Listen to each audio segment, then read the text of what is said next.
From the CISO series, it's Cybersecurity Headlines. These are the cybersecurity headlines for Wednesday, July 2nd, 2025. I'm Sarah Lane. Chrome Zero-Day under active attack. Google issues security update. Google has patched a zero-day vulnerability in Chrome, a type confusion flaw in the V8 JavaScript engine that was actively exploited in the wild. The bug allowed attackers to execute arbitrary code via malicious HTML, prompting a swift mitigation push to all platforms. Discovered by Google's threat analysis group, the flaw marks Chrome's fourth zero-day fix of 2025. International Criminal Court targeted by new sophisticated attack. The International Criminal Court, or ICC, says it detected a new sophisticated and targeted cyber attack last week. The court didn't specify the attacker's motives or confirm if sensitive case data was compromised, but did note the breach was quickly contained with an ongoing impact analysis. The ICC has faced prior cyber threats, including espionage attempts and direct retaliation for issuing arrest warrants against leaders from non-member states, such as Russia and Israel. Kelly Benefit says 2024 data breach impacts 550,000 customers. Esse Health says recent data breach affects more than 263,000 patients. Kelly Benefits confirmed a data breach from December of 2024 that ultimately affected 553,660 individuals. That is way up from an initial estimate of 32,000.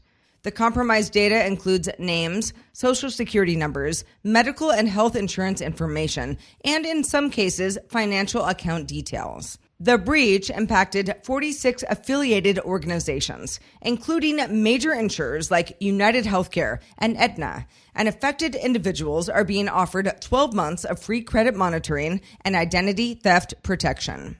In related news, Esse Health, a major physician group in St. Louis, Missouri, is notifying more than 263,000 patients that their personal and health data was stolen during a cyber attack back in April.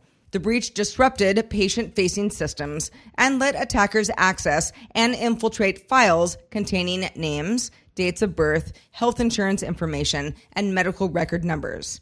No social security numbers were compromised, and no group has claimed responsibility at this point. Affected patients are being offered free identity protection through IDX. Microsoft removes password management from Authenticator app starting August 2025. Microsoft will remove password management features from its Authenticator app starting August 1st as part of a broader shift towards a passwordless ecosystem. Autofill support will end this month, and saved passwords will no longer be accessible in the app after August, although users can manage them through Microsoft Edge going forward. The change doesn't affect passkey functionality. Huge thanks to our sponsor, Palo Alto Networks. You're moving fast in the cloud, and so are attackers. But while SecOps and cloud security teams are working in silos, attackers are exploiting the gaps between them. Cortex Cloud by Palo Alto Networks bridges this divide, unifying teams and stopping attacks with real-time cloud security that includes AI-powered protection, detection, and automated response capabilities. Threats are stopped in minutes instead of days, and teams can finally protect cloud environments at the speed and scale of modern attacks. To learn more about how Cortex Cloud stops cloud attacks before they become breaches, visit the URL paloaltonetworks.com/CDR. That's paloaltonetworks.com/CDR.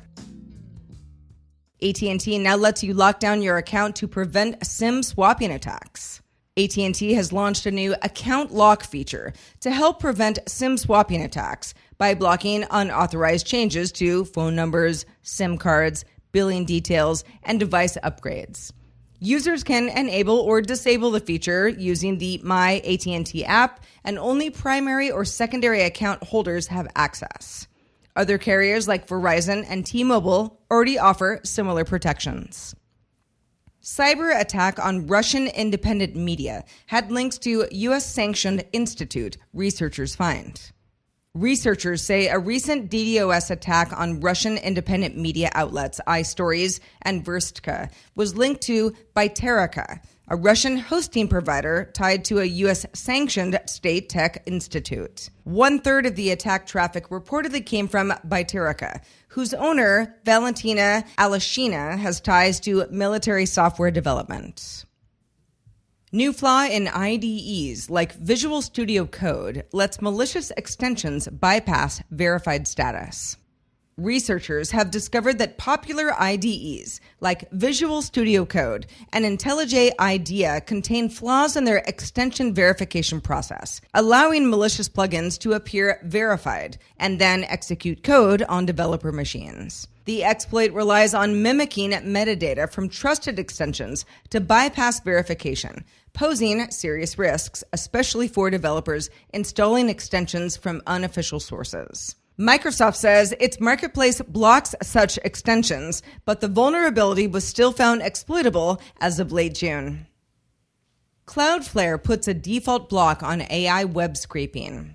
Cloudflare will now block AI web crawlers by default, requiring explicit permission from website owners before allowing content to be scraped for training large language models.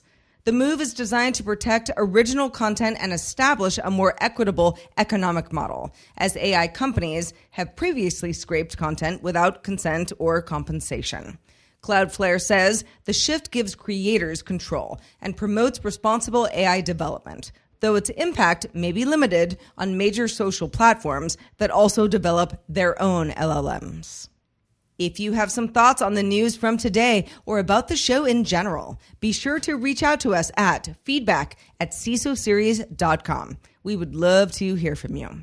I am Sarah Lane reporting for the CISO Series, and we'll talk to you next time. Cybersecurity headlines are available every weekday. Head to CISOseries.com for the full stories behind the headlines.